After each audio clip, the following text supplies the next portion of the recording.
Hello guys, welcome to our channel. This is Teja. ప్రస్తుతం మనతో పాటు సీనియర్ జర్నలిస్ట్ జగదేవ్ గారు ఉన్నారు. నమస్తే సార్. నమస్తే అండి. సో పాన్ ఇండియా మూవీస్ కూడా ఒకరోజు తేడాలో రిలీజ్ అయినాయి.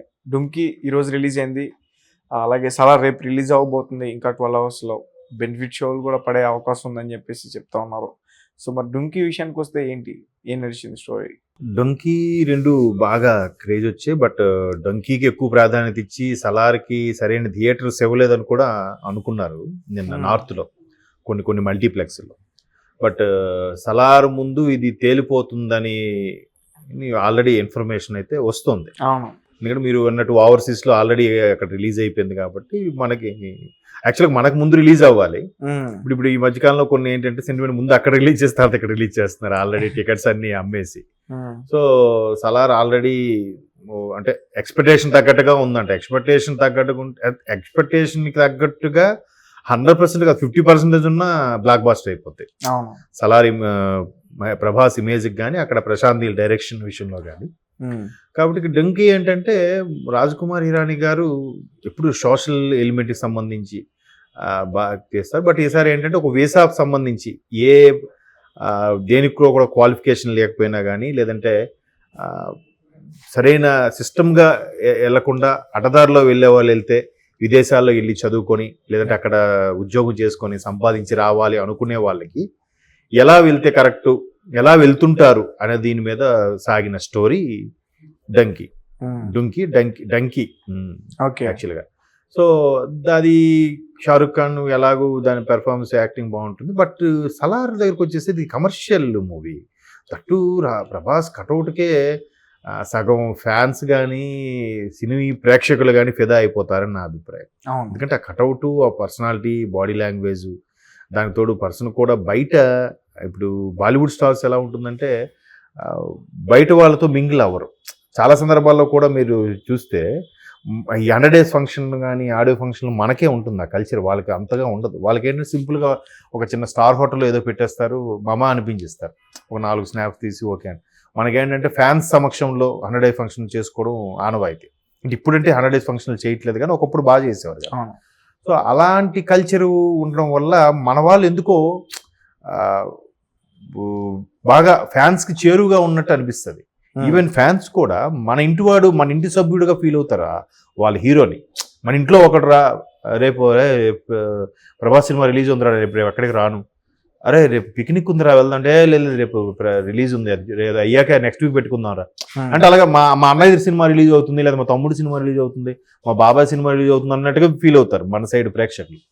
అక్కడ ఏంటంటే అక్కడ ఇంకో కల్చర్ కూడా ఏంటంటే నాకు తెలిసినంతవరకు ఒకేసారి ఓటీటీకి కానీ, లేదంటే ఇప్పుడంటే ఓటీటీ అటు శాటిలైట్ కానీ రిలీజ్ ఒకేసారి ఉంటుంది అక్కడ మ్యాక్సిమం. సో థియేటర్స్కి వెళ్ళి చూసే వాళ్ళు చూస్తారు, లేదంటే శాటిలైట్కి కొద్ది రోజులు పడితే వస్తుంది. మనకి ఇప్పుడు వచ్చేస్తున్నాయి సినిమాలు. ఒకప్పుడు మనకి అది 1 year అయితే కానీ శాటిలైట్కి మళ్ళీ వచ్చేది కాదు, 1 year 2 years అయితే కానీ.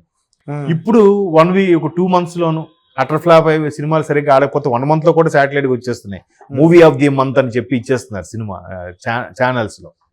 సో బాలీవుడ్లో అలా ఉండేది కాదంట, ఒకేసారి అట్లా శాటిలైట్ రైట్స్ ఇచ్చేస్తారు, ఇటు సినిమా కూడా రిలీజ్ చేసేస్తారని నేను విన్నాను. సో మనకి ఎక్కువ ఇది ఉంటుంది కాబట్టి డంకీ సలార్ ముందు తేలిపోతుందని అనిపిస్తుంది నాకు. ఎందుకంటే ఇది commercial cinema, mass oriented cinema కాబట్టి బాగా జనాలకు కూడా అదే కావాలి. ఇప్పుడు సినిమా 2.5 hours వెళ్ళామంటే ఆల్మోస్ట్ ఆల్ బయట ప్రపంచాన్ని కాసేపు మర్చిపోయి సినిమాలో ఇన్వాల్వ్ అయిపోయి అక్కడ పాత్రలు మనంగా ట్యూన్ చేసుకొని ఫీల్ అయిపోయి భలే ఎగురుతుంది, భలే ఇది ఉంది అంటే ఇక సినిమాటిక్ వ్యూ అంటారు చాలా మంది. చూసారా, ఎక్కడ నేను ఇన్సిడెంట్ జరిగినప్పుడు కూడా అరే సినీ ఫకీలో జరిగిందిరా అని అంటారు. అంటే ఏంటంటే సినిమాలో చూపించినట్టుగా ఇక్కడ రియల్గా జరిగిందిరా అని ఫీల్. అంటే ఏంటి, మనం ఒక ఇమాజినేషన్కి అలవాటు పడిపోయాం. సినిమా అనేది ఒక బిగ్ స్క్రీను, ఇంతంత తలకాయలు, ఇంతంత మనుషులు, ఇంతంత పక్షులు అన్నట్టుగా. సో అలాంటి పంధాలు ఉన్నప్పుడు సలాలాంటి మూవీసే జనరల్గా ఆడుతాయి. అదేదో సినిమాలో డైలాగ్ కూడా ఉంది కదా, గాంధీ సినిమా 100 రోజులు ఆడదు, కడప కింగ్ అని తీయు 100 days 150 సెంటర్లో ఆడుతుంది అని చెప్తాడు పూరి జగన్నాథ్ గారి సినిమా డైలాగ్. అలాగా ఒక సినిమాటిక్ ఉన్నటప్పుడు అలాంటి సినిమాలు ఎక్కువ ఆడడానికి ప్రిఫర్ చేస్తే. ప్రభాస్కి ఏంటంటే గడిచిన 2-3 సినిమాలు కూడా పోయాయి. సాహో ఓకే కానీ రాధేశ్యామ్ కానీ ఆదిపురుష్ కానీ అనుకున్న స్థాయిలో ఆడలేదు, చాలా అనుకున్న పెద్ద స్థాయి కాదు, డిజాస్టర్. అసలు ఆడలేదు. చాలా పెద్ద డిజాస్టర్ పెద్ద డిజాస్టర్. ఇప్పుడు నాకు ఆదిపురుష్ ప్రభాస్ మూవీ చూసినప్పుడు కూడా ఏం లేదు, ఒకప్పుడు సంపూర్ణ రామాయణం వచ్చింది తెలుగులో, అలా లేదా బాల రామాయణం వచ్చింది ఎన్టీఆర్ గారు ఫస్ట్ సినిమా, అలా యాజ్ ఇట్ ఈజ్ గా తీసేసిన సూపర్ హిట్ అయిపోయేది. ఆ గ్రాఫిక్స్ ఏవో పిచ్చి పిచ్చిగా పెట్టి అదే నాకు ఎక్కువగా ప్రభాస్ను వాడుకోకుండా సినిమాని గ్రాఫిక్స్ పెట్టి వాడుకున్నారు. దానివల్ల యానిమేషన్ సినిమా తీసేయచ్చు కదా, దానికి ఎంత మళ్ళీ రెమ్యునేషన్ ఖర్చులు ఇవన్నీ వేస్ట్ కదా. సో అలాగా ప్రభాస్ డిజాస్టర్లతో బాగా ఆకలి మీద ఉన్నారు ఒక విధంగా ఫ్యాన్స్.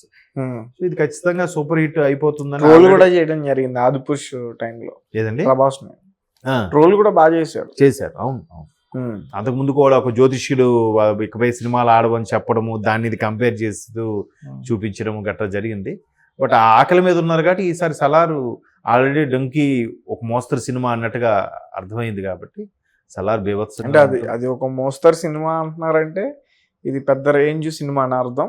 అంటే ఒక మోస్తరు సినిమా అంటే నా ఉద్దేశం దాన్ని తక్కువ చేసే ఉద్దేశం కాదు, ఒక సోషల్ ఎలిమెంట్. అంటే ఇప్పుడు మిత్రుడు ఎవరు చెప్పారు చూశారు అంటే చెప్తున్నాను కదా, అంటే ఒక్కొక్కసారి మనకి ఏంటంటే అంబెసీకి వెళ్ళినప్పుడు సరిగ్గా ఇంగ్లీష్ కాన్వర్జేషన్ సరిగ్గా క్యాచ్ చేయలేకపోవడం కానీ, లేదా మన దగ్గర ఉన్న పత్రాలు డాక్యుమెంట్స్ ఏవైతే సరిగ్గా చూపించలేకపోవడం అయినప్పుడు చాలాసార్లు వీసా రిజెక్ట్ అవుతుంటుంది. అలా రిజెక్ట్ అయ్యి వెక్స్ అయిపోయిన వాళ్ళు ఎలాగైనా దుబాయ్ వెళ్ళాలి, లండన్ వెళ్ళాలి, అమెరికా వెళ్ళాలి, కెనడా వెళ్ళి అక్కడ ఉద్యోగం సంపాదించి బాగా డబ్బులు సంపాదించి మళ్ళీ వెనక్కి రావాలి అనే తపనతో ఉండే విద్యార్థులు ఉంటారు కదా, అటువంటి వాళ్ళని ఏదో ఒక రూపంలో షిప్స్ ద్వారా కానీ, లేదంటే ఇంకా వేరే రూపంలో కానీ, రకరకాల దేశాలను దాటించుకుంటూ వెళ్ళడం కానీ, ఏదో ఒక విధంగా ఒక కంటైనర్లో వెళ్ళడం కానీ, రకరకాలుగా వెళ్తే అక్కడ రీచ్ అయ్యి మొత్తానికి ఒక ఉద్యోగం సంపాదించి కొన్నాళ్ళకి బాగా మంచి సెటిల్ అయ్యి పొజిషన్కి వెళ్ళి మళ్ళీ ఇండియా తిరిగి రావాలి ఒక పొజిషన్లో అనే డ్రీమ్స్ ఉంటాయి చాలా మంది. సో అలాగే వెళ్ళిన వాళ్ళకి ఎలా తీసుకెళ్లారు, ఆ తీసుకెళ్లే పాత్ర, హెల్ప్ చేసే పాత్ర ఏది ఉందో అది షారుఖ్ ఖాన్ గారు. సో ఆ స్టూడెంట్స్ నేరు తీసుకెళ్లారో, స్టూడెంట్స్ సమ్ ఎంప్లాయీగా అనుకుంటున్నారు, ఎంప్లాయీ ఎవరైతే వాళ్ళు, అది డంకీ స్టోరీ అని మిత్రుడు ఎవరో ఒక విశ్లేషకుడు చెప్పిన మాట. మరి సలార్ స్టోరీ ఏంటంటే ఒక చిన్నప్పుడు ఇద్దరు ప్రాణ స్నేహితులు కలుసుకున్న సందర్భంలో నీకు ఒక ప్రాణ స్నేహితుడు బాగా ఒక జమీందారు వంశం సంబంధించిన వ్యక్తి, ఇంకో ప్రాణ స్నేహితుడు మామూలుగా సాదాసీదాగా మేబీ ఆర్ఫాన్ అనాథ అయి ఉండొచ్చు. ఈ ప్రాణ స్నేహితుడికి కష్టం వచ్చినప్పుడు అసలైనప్పుడు వచ్చి రంగంలో దిగి ఆ రాజ్యం కానీ లేదంటే ఆ జమీందారీ వ్యవస్థ ఏదైతే ఉందో అది ఇబ్బందుల్లో ఉన్నప్పుడు ఈయన వచ్చి సర్వైవ్ చేస్తాడన్నట్టుగా. అంటే ఇది చాలా సందర్భాల్లో చాలా పాత స్టోరీయే, but because of cinema taking ఎలా అంటే మీకు చాలా ఒక బెస్ట్ ఎగ్జాంపుల్ చెప్తాను. ప్రేమించుకుందారా అనే సినిమా చాలా ఏళ్ళ కిందట వచ్చింది, ఆల్మోస్ట్ 30 ఏళ్ళ వెంకటేష్ గారి. అంతకుముందు లవ్ స్టోరీలు చాలా రాలేదా అంటే చాలా స్టోరీలు వచ్చాయి, బొచ్చుడు స్టోరీలు వచ్చాయి, అన్ని బ్లాక్ బాస్టర్లు. మరో చరిత్ర నుంచి, దేవదాస్ కాలం నుంచి మరో చరిత్ర లాంటి సినిమాలన్నీ కూడా లవ్ స్టోరీలే కదా, చాలా వచ్చాయి. బట్ నువ్వే కావాలి, ఖుషి, ఇవన్నీ కూడా డిఫరెంట్. బట్ ఇవి తర్వాత వచ్చాయి. బట్ ప్రేమించుకుందారా సినిమా గురించి ఎందుకు మాట్లాడుతున్నానంటే, ప్రేమించుకుందారా సినిమా రొటీన్ లవ్ స్టోరీ. ఒక అమ్మాయిని ప్రేమిస్తాడు, అమ్మాయి బాగా డబ్బున్నోడితో కూతురు. జనరల్గా ఏదో ఒక నానుడి కూడా ఉంది కదా, రాకుమారి ఇప్పుడు తోటమాలని ప్రేమిస్తుందంట. అట్లాగా మల్లేశ్వరి సినిమా నుంచి, పాత ఎన్టీఆర్ గారు భానుమతి సినిమానప్పటి నుంచి కూడా కాన్సెప్ట్ ఏంటంటే, సో అటువంటి మల్లేశ్వరి లాంటి సినిమాలు లవ్ స్టోరీలు ఉన్నప్పుడు, తర్వాత అదేంటిది సాహసం చేయరా డెంబక అంటాడు కదా ఎస్వి రంగారావు, ఎన్టీఆర్ గులేబకా లేదా సంథింగ్ గుర్తు రావట్లేదు. సో అందులో కూడా అంతకే ఒక తోటమాలిలా ఉంటాడు, ఆమె రాకుమారి. సినిమా టైటిల్ గుర్తు రావట్లేదు. సరే, అయితే ఆ సినిమా నుంచి కూడా ఇంతవరకు వచ్చి ప్రేమించుకుందారా సినిమా ఎందుకు నేను మాట్లాడుతున్నానంటే, అంతవరకు చాలా లవ్ స్టోరీలు వచ్చినా కూడా ఒక్కసారిగా డబ్బున్న అమ్మాయిగా చూపించిన, వెంకటేష్ హీరోగా చూపించిన, అష్టకష్టపడిన అక్కడ ఫ్యాక్షనిజం అని ఒక కొత్త, అంతవరకు ఇండస్ట్రీ సినిమాలో చాలా సినిమాలు ఉంది ఫ్యాక్షనిజం. లైట్గా ఏదో ఒక క్యారెక్టర్, ఒక చిన్న సన్నివేశం వరకే టచ్ చేసి వదిలేశారు. అంటే గతంలో కూడా కడప రెడ్డమ్మ లాంటి సినిమాలు వచ్చాయి కాదనట్లేదు, బట్ ఇక్కడ ఫ్యాక్షనిజం వల్లే ఈ ప్రేమకి ఇబ్బంది కలిగిందనే ఎలిమెంట్ టచ్ చేశారు. అంటే అక్కడ ఏం టేకింగ్ స్టోరీ లైన్ ఎలా ఉంటుంది, హీరోయిన్ ఇష్టపడతాడు, దాన్ని ఇలా ఉంటుంది. బట్ హీరోయిన్ తాలూకు బ్యాక్గ్రౌండ్ గట్టిది, వాళ్ళ ఫాదరు లవ్ అంటే పడదు, వాడికి పెద్ద ఫ్యాక్షనిస్ట్ ఉండదు అంటే సింపుల్గా లైన్ చెప్పవచ్చు. బట్ ఆ టేకింగ్ తీసుకెళ్లే విధానం, నడిపించే విధానం ఉంటుంది చూసారా, అది అసలైంది. అదే గొప్ప విషయం. అలాగా ఎప్పుడైతే ఈ రాజ్కుమార్ హిరానీ లాంటి వాళ్ళు టేకింగ్ బాగుంటుంది, మన చుట్టుపక్కల ఉన్న పరిస్థితులను బట్టి సామాజిక ఎలిమెంట్స్ని చూపిస్తారు. అలాగే ఇప్పుడు 3 Idiots ఉంది, ప్రతి ఒక్క స్టూడెంట్ వాడికి నచ్చిన రంగంలో ఎదగాలి, అప్పుడే వాడు సక్సెస్ అవుతాడు అనే కాన్సెప్ట్ని ఎంత బాగా తీసుకొచ్చారు. ఒక ర్యాగింగ్ చూపించారు, తోడు ఫ్రెండ్కి వస్తే హెల్ప్ చేయడం చూపించారు, ఫ్రెండ్స్కి ఎగ్జామ్లో రాయడం హెల్ప్ చేయడం, ఎలా హెల్ప్ చేయాలి, అది మంచిదా కాదా, ధైర్యం నూరిపోయడం, మీకు ఇదే ఆధారంగా మీరు చదువే నేర్చుకోవాలి, చదువే మీకు సార్థకత అని రకరకాల యాంగిల్లో చూపించాడు ఆయన కదా. ఫ్రెండ్షిప్ వాల్యూ చూపించాడు, లవ్ చూపించాడు, సాటి మనిషి ఇబ్బందులు చూపించాడు. లాస్ట్లో డెలివరీ సీన్ కూడా హైలైట్ అసలు 3 Idiotsలో కదా. అలాగే ఒక చూపించుకున్నప్పుడు మున్నాభాయ్ ఎంబీబీఎస్, శంకర్దాదా ఎంబీబీఎస్, అది కూడా మంచి కాన్సెప్టే కదా. ఒక తండ్రి కోసం తపన పడి ఆ వయసులో కూడా మళ్ళీ మెడికోగా జాయిన్ అయ్యి, అసలు డాక్టర్ అంటే ఎంతసేపు మెడిసిన్స్ ఇచ్చేవాడు కాదు, మనసును అత్తుకునేవాడు డాక్టర్, మనసు ఎరిగి ట్రీట్మెంట్ ఇచ్చేవాడు అసలైన డాక్టర్ అన్నట్టు చూపించడం. అలాగా ఇక్కడ కూడా ప్రతి ఒక్కడికి ఆశలు కోరికలు ఉంటాయి, దాన్ని వాడు ఎలా సర్వైవ్ చేసుకోగలుగుతాడు, ఎలా విదేశాలకు వెళ్ళగలిగాడు అనేది డంకీ స్టోరీ. సో అలా చూపించుకున్నారు. అంత మాత్రం అందుకని అన్న దాన్ని దీనిలాగా తక్కువ చేసే ఉద్దేశం కాదు. బట్ కమర్షియల్ ఎలిమెంట్స్ లేకపోవచ్చు. అదే మన తెలుగు డైరెక్ట్ తీసాడు అనుకోండి, మధ్య మధ్యలో సాంగ్స్ ఫైట్స్ కూడా పెట్టిస్తారు నీట్గా, అదొక కమర్షియల్ ఎలిమెంట్స్ యాడ్ చేస్తారు. ఆయన అలా కమర్షియల్ ఎలిమెంట్స్ యాడ్ చేయడు, వేస్ట్ సీన్ అంటుండదు, అలాగా స్టోరీ లైన్ వెళ్ళిపోతుంటుంది. ఓకే, సో మొత్తానికి ఓవరాల్గా సలారు బీభత్సంగా ఉంటుందని నా expectation. But almost all reach అయిపోయింది, అందుకు ఆల్రెడీ ఓవర్సీస్లో రిలీజ్ అయింది కాబట్టి. Okay sir, thank you so much. Thank you.